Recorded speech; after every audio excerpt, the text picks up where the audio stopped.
Moi, j'ai un pote, il est dépensier. Il claque son pognon comme ça.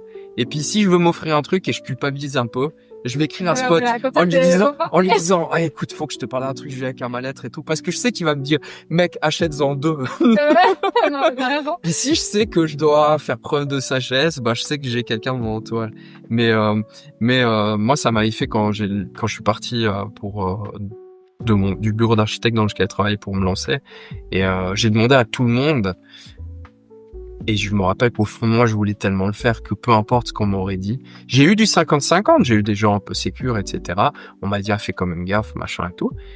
Mais c'est dingue qu'on ait besoin de cette validation. Enfin, peut-être les gens comme moi, aient besoin de cette validation alors qu'au fond de toi, la décision, elle est souvent déjà prise. Bah, c'est ça. Et ça, c'est un truc que je vois hyper souvent avec mes clientes. Franchement, c'est une des problématiques principales. C'est que, en fait, au fond d'elles, elles savent.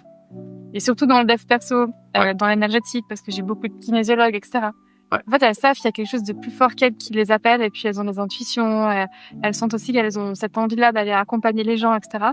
Ouais. Et puis en fait, elles n'osent même pas assumer déjà, premièrement, à elles-mêmes. Et puis déjà, il faut déjà avoir de la force et du courage de dire, en fait, peut-être que là, dans la voie dans laquelle je suis actuellement, c'est pas juste. Ouais. Et en vrai, c'est pas évident, tu vois. Peut-être qu'un jour, tu vas te poser, tu vas dire, en fait, ça fait 20 ans que je suis dans un job que j'aime pas, j'ai pas fait les bonnes études. Et en vrai, ça demande beaucoup de courage. Ouais.